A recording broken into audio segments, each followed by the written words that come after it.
سعيد جدا إن أنا أكون معاكم النهاردة في الاحتفاء بقاصة وأديبة وواحدة من القلائل اللي بتقوم بدور المثقف العضوي اللي بيمارس الثقافة قبل ما يمارس الإبداع. أستاذة ميرفت ياسين. جهد الأستاذة ميرفت مع موقع صدى القصة جهد لا ينكر، ولمست ده بنفسي في الملتقى اللي أقامه الموقع العام الماضي قبل سفري. سعيد جدا بالاطلاع على مجموعة دموع الألوفيرا، ومنها القصة محل الدراسة والمناقشة. سعيد بكل الآراء اللي طرحت وكل القراءات اللي تناولت النص. لكن كنت أود إن يكون في تعاطي للجانب الفني أكتر في النص، بعيدا عن البعد القضوي اللي بيتعاطى مع ما تتعرض له الأنثى من قهر في هذا المجتمع. حابب بس أضيف حاجة بسيطة بس سريع كده، يعني إن الكاتبة كانت موفقة في اختيار فكرة الانتقالات المشهدية واللعب من خلال الموجودات آه، المكانية كفضاء للسرد. وأشرت لده في القراءة البسيطة اللي كانت أرسلتها للأستاذة ميرفت، وتفضلت مشكورة بنشرها على الموقع. فعلى سبيل المثال المدخل للنص كان غرفة العناية المركزة، وأنشأت من خلالها ال- العلامات الدالة في النص المرتبطة بالشخصيات، وزي شخصية الطبيب وملك الموت وهذا الكبير بطران، أو هذا الشخص المحوري في النص على امتداده. آه، وكيف إن العلائق اللي موجودة ما بين كل طرف من هذه الأطراف داخل غرفة العناية، وبالطبع أيضا المرضى، آه، كانت علاقات دالة وكانت تحمل دلالات آه، آه، تمهد للمأساة اللي هتمر بها بطلة هذا النص. ثم كان الانتقال الثالث من غرفة العناية إلى النفق اللي اختارته أيضا كدالة مكانية برضو. وسعيد جدا بالرؤية اللي شافها اللي عبر من خلالها ياسر عن النفق، وكيف ان النفق ممكن يبقى له دلاله مزدوجه، آه، دلاله نورانيه او دلاله ظلاميه. والدلاله الظلاميه هي اللي كانت واضحه في النص بتاع الاستاذه ميرفت. ايضا هي كانت بارعه في ان الانتقال الثالث من خلال دخان السيجاره، يعني دخان السيجاره وتشكلات الشخوص من خلال دخان سيجاره هذا الشخص اللي هو المتهم من وجهة نظر البطلة، واللي هي بتحاول تعقد ليه محاكمة للقصاص، وانتظار أن يقع عليه قصاص في الآخرة، وأن تنال حقها المهدور جراء ما جرى لها، باشتراك كل الشخصيات الذكورية اللي موجودة في النص، سواء الأخ أو بطران، أو حتى بقية الشخصيات الذكورية المغيبة. فعلى سبيل المثال المرضى في غرفة العناية دورهم هامشي، وكأنهم يعني إيه، مسلوبي الإرادة، الوحيد اللي كان في علاقة تفاعلية بينه وبين الطبيب حتى ولو بالنظر كان هذا الشخص اللي هو بطران. فكأن دي شهادة من ربط إن الجمع أو الجمهور أو الرأي الجمع العقل الجمعي ساكت أو واخد موقف سلبي تجاه ما تعرض له الأنثى داخل هذا المجتمع من أشكال القهر، بعيدا عن الأدلجة، بعيدا عن فكرة القضية المرتبطة بالنسوية. هذه إشارات دالة داخل النص كان لابد إن احنا ننتبه ليها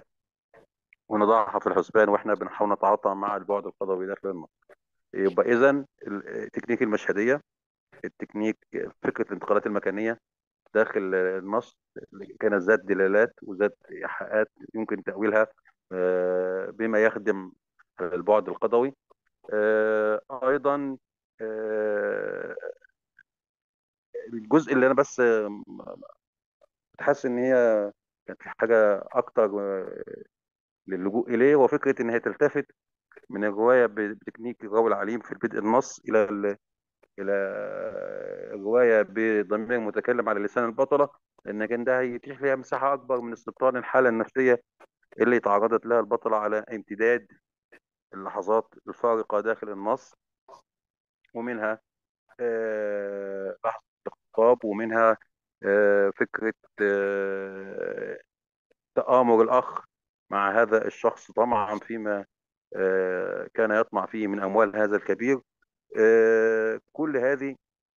كان هيتيح لها ضمير متكلم في الجزء الثاني من النص أكثر إن هي يعني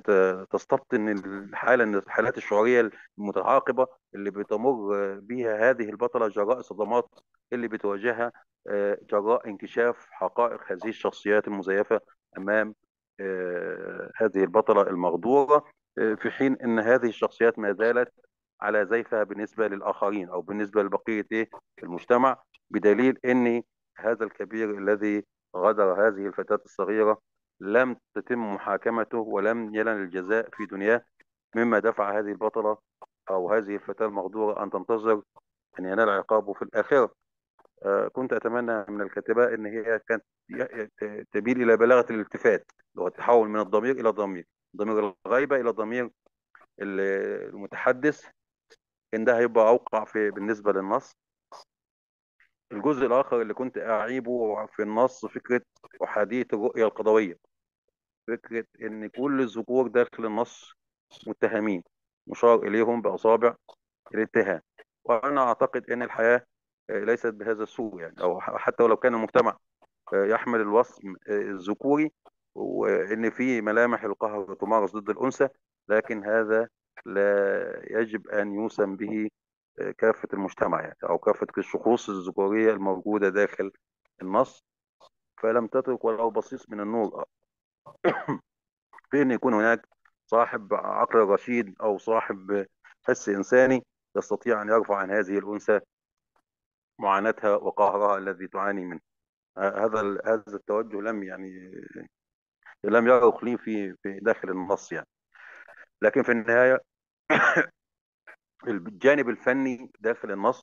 جانب عالي، وفي